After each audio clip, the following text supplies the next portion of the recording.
Hello everybody, it's JamWow. I'm back in my Class for Clash account. I just want to check in with my clan, and just finished up a war, and I just want to give you an update of where I'm at on this particular account. I'll give you an update, and then show you a couple of war attacks that I did using this account, and show you some technique, specifically the CC kill or the clan castle kill. But so right now, here's where I'm at. I've got all. Let's see, my last defense to upgrade is this archer tower. Just a couple hours left. Other than these traps, I do need to upgrade the traps. My last two resources are being upgraded right now. Everything else has been maxed out. All of my troops and spells have been maxed out. What else? My storages, barracks, army camps, all maxed out. And like I said, my defenses are all maxed out. So I don't believe I've got anything left to upgrade. No. Don't have anything. So so that's where I'm at. As soon as I get that archer tower done, I'm going to jump over and hit these. I save traps for the very last, especially the bombs. The air mines, the air bombs are a lot more effective at their job. So they'll be the first ones that I upgrade, and then I'll jump to the bombs, and then that'll be pretty much it. And then I'll be ready to upgrade my town hall. I'm sitting here with a full treasury, pretty much. My storages are pretty much full, and I'm telling you guys, I get wiped out so much. There's almost nothing I can do to stop it. I'm probably my being in the Silver League is just a little bit much for this town hall level, but I keep defensive troops in there with my clan castle, and that's where you can see this attack here didn't go as bad, mostly because I had clan castle troops in there to defend, and then once they and then I wasn't paying attention, but it doesn't matter if I have clan castle troops in there or not. Usually, I mean, if you've got upper level or higher quantity of troops, you're gonna wipe me out. But this is the importance of, at this level, if you're gonna be at a high trophy level, especially, you're gonna get picked on town hall 6s if you're town hall 5, or you're gonna get picked on if you're a town hall 7. You're going to get picked on by town hall 8s. It's just the way it's going to be, and they can wipe you out. There's almost nothing you can do, which is why I say it is the most important thing is to get your resources. Focus on getting those resources maxed out, and then other attacks. I'm as a town hall 5, I can wipe out a town hall 4 that has a lot of loot and end up with getting all of that stuff back. So alright, so I wanted to show you a couple. We dominated on this war victory. We had one base that did not get attacked. This number 10 did not get attacked, so we did lose 4 XP, which I've never gone over what war is. So for our really new clan members, I'm sorry.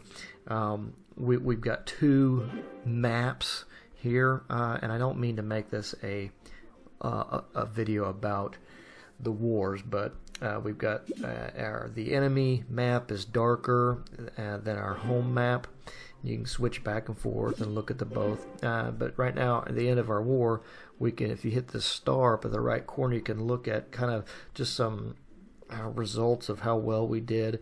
Really had some great attacks. Then you can see all the war events that occurred, whether it was a defense or an offense attack, how each one of our clan members did, and how each one of the enemy attackers did individually. But let me get straight to the attacks that I did with the Class for Clash account. So here's where I am on the map. I'm the 14th most powerful in this particular war. And so my first attack, I went ahead and stepped up to the next level just because I had a good plan. So let's take a look at it.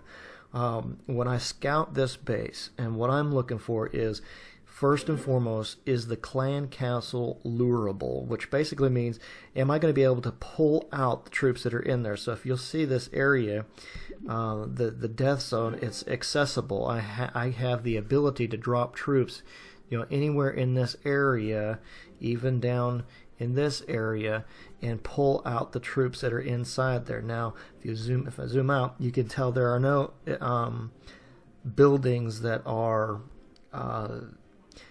what I call anchors. So you can pull them out, but then you're going to have to fight them within range of the defenses. But to counteract that, once you pull them out and expose them from inside the clan castle, then what you want to do is you want to draw them out way over here, as far over here as possible, so that you're not within range of this defense. Because if you try to fight those clan castle troops within range of this archer tower, then this archer tower is also going to be battling your troops, and you don't want that. You want to be free of that.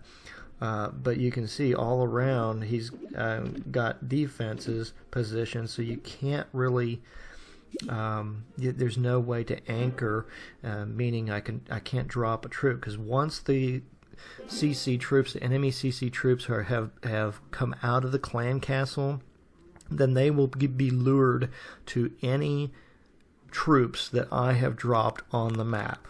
They will go to them first. So I don't drop all of my troops all at once, because then whatever was inside this clan castle will immediately be drawn to those and will take out my troops, and I don't want that to happen. I want to only drop the minimum amount that will lure them away from the defense. So let me show you what I mean. First and foremost, I dropped just one archer just to pull them out, and you can see there they are. Okay, and then I went ahead and dropped another one just to make sure that there's nothing else left inside that clan castle. And then you see where I dropped my wizard way over there. Now, these guys are going to take care of them really easily. And then I immediately drop another one over here. And the purpose of that one is to draw the attention of all of these troops. I want all these troops focused on the next wizard I drop over here, because there's a point to that. These troops will not stop until, once they lock onto a troop, they will not go anywhere else or change direction until that troop is gone. So if I was smart, I didn't bring enough giants, but if I was smart, I would have dropped a giant, because it would have taken a lot longer for these troops to take out that giant, and would have given me a better chance to take out that Valkyrie. The Valkyrie is the heavy hitter. You want that girl out of there. She does splash damage, and so she is very powerful. So you'll see I drop another one, and when I do that, while all these troops are focused on that one guy, that's where I should have dropped a giant, and then these guys would have been attacking that giant for a lot longer than they would have attacked, than they did attack this guy. But while they're all distracted, that's when I spread out all of my or several more wizards, and the purpose of that is that while these guys are distracted, then my wizards will start taking out these troops, and you can see that they chase after them, and then the Valkyrie comes back, and she's focusing on one group at a time, and you can tell that because I had a group, I didn't clump up my wizards in just a little bitty spot. I spread them out. And just did a couple over here, a couple over here, and that way when the Valkyrie attacks, she doesn't take out a huge group of them. So that is a key, is to not clump up your kill squad. Okay, and then the next thing is, you can see where I'm deploying my giants, and instead of dropping them in one place, that is a common mistake, is to drop them all in one place. And there are certain attacks depending on the level of your troops, where you do want to draw the attention of a single troop, but by spreading them out just like this, I'm drawing the attention of this defense, all of these defenses that are within range of these giants, and so they have to lock onto one. And once these defenses lock onto a target, they're not going to change until that target is down. So it gives me an opportunity to come in behind these guys and start dropping or drop my Hog Riders, because the Hog Riders are crucial in this attack. First, they've got to take out this wizard tower. They've got to do that, but they'll come in, they'll take care of the cannon, the wizard tower, and start working on these defenses here. I'm going to drop my lightning spell on this guy. I could have used a lightning spell to help take out the clan castle troops, but that the Valkyrie is very tanky and it has a lot of hit points in it, and it would have kind of been a waste. So I dropped it on the mortar to get it lower in health, so that my Hog Riders will come in and take care of it. So that was my key strategy. You can see that all of those defenses are locked on, and it gives my Hog Riders an opportunity to come in and take out that wizard tower easily, and that mortar is almost gone. It took basically 2 hits from that Hog Rider and it's gone. My Hog Riders don't last, but look how many defenses are left now. My Hog Riders are gone, but all my wizards over here are completely protected. They have nothing to attack, and something I didn't show earlier was after I had dropped my lightning spell, I came in back behind here where there were no defenses left and dropped my wizard. If I'd have dropped my wizards over here, right here, then that archer tower would have easily been able to lock on to one of my wizards and pick them apart while the wizards are working on these pumps. So that is another key in your strategy, is you allow your heavy hitting troops to go in ahead and take care of defenses before you drop in your cleanup crew. These guys are my cleanup crew. They're going to take out buildings that have no that will not hurt them in any way. So they're just cleaning up the mess while my giants go in and finish taking out all the rest of the defenses, even though that spring trap got rid of a huge clump of my giants, which is kind of frustrating. But you can see from there, it's just cleanup. That last defense goes down, and there they go. I mean, it was just that easy. 3 stars, and you know, my troops were kind of probably overpowered for this particular base, but with proper planning and strategy, I just call it scouting. When you properly scout a base, you're going to be able to wipe out your level of base, and that is the ultimate goal. When people ask me, when my clanmates, when you guys ask me, which base should I attack? Well, usually in a war matchup, you are matched up with someone that is similar to you. You have a similar number of buildings. You have similar troops. You have a similar town hall. Sometimes you're not. Sometimes you're outmatched by someone else. But this base is very similar. This is my base. The Clash for Clash base is mine, and then so when I looked at 14 as my mirror, I felt like this base was a little underdeveloped compared to mine. So I wanted to attack the one that was most comparable to mine, and that was this base. I felt like this was very similar as far as what has been upgraded, what kind of defenses are available, how many defenses, how many buildings, and this is very, very similar. So this one is really more matched up with me, and so that should be your ultimate goal in a war attacker, is to be able to attack someone with like defenses, or basically your mirror, your true mirror, because sometimes you're just matched up with someone that is overpowering. So On this second attack, it was a lot simpler. I almost didn't use all my troops, but I really wanted that third star. This base had already been attacked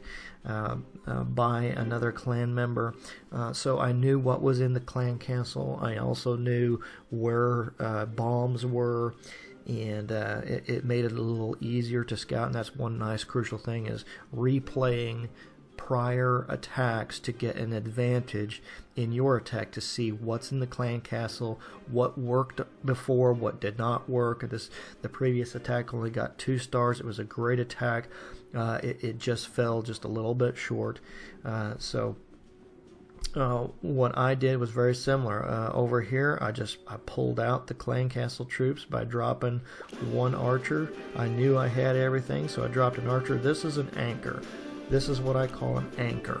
This is why you do not put buildings around the outside of your base.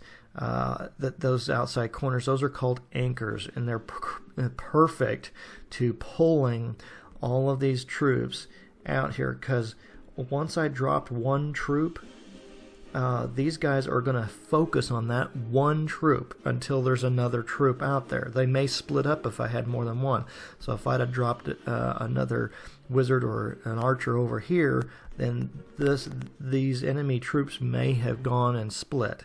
But I didn't want that. I wanted to drag them over here. So I anchored at this corner. So if you have a base that has an anchor, get rid of it. That is a good attacker who is scouting your base is going to easily use that against you. You may think that it's going to help slow down your enemy. It's not going to do it. It's a waste. So I was able to pull them over here and basically see what happened. That Valkyrie is still as focused on that 1 archer, so I dropped those wizards to lock onto that Valkyrie and start dwindling her health while that archer was alive. Now it didn't last very long, and having minions in the clan castle is difficult, but it worked out to my advantage. I was able to take care of her. Little insurance there. And basically I kind of did the same thing. I just spammed the giants around the outside to draw the attention. I sent in my hogs against what I felt like was the best angle to take care of that wizard tower. I used my lightning spell to weaken the mortar, and then I saved I've got 3 wizards left that eventually I use. I started losing all of my. Used a bunch of my wizards to take out the clan castle troops, so I was down to 3. So I went ahead and dropped. I think I dropped. See, I thought I was going to keep my 3 wizards, and I went ahead and dropped 1 here south to start working on these buildings. I got 1 taking that out and 1 taking that out. Something that's crucial in scouting a base is, what are you going to do with those corner buildings if people are using that technique? So from then on, it's just cleanup. I may not have needed those to drop those last few wizards, and I went ahead and did just because I wanted that 3rd star, in order to secure us a victory. We obviously did not need it on this particular one, but we were able to knock it out pretty handily. So those were my attacks. Now that's some of the strategy I use.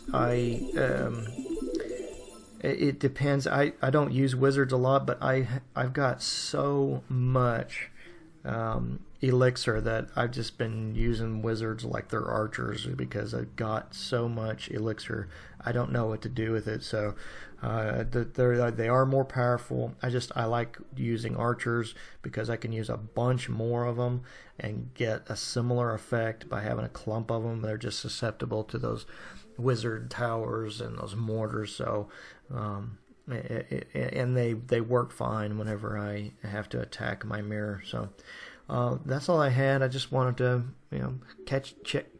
check in with you guys, give you an update on the progress of this particular base, and show you what was up with our last war. I will check in later. I did have a request to look into how to trophy push, so I'll probably do in my next video. I will talk about trophy pushing and what are the requirements, what's a good strategy, base design, troop composition, things like that, and we'll talk about that later. But I don't really have anything else. But if you have any questions or comments, you need me to address something specific, drop it down in the comments. Like, subscribe, check out my other chapters in my channel. But I have nothing else, so I guess class is dismissed.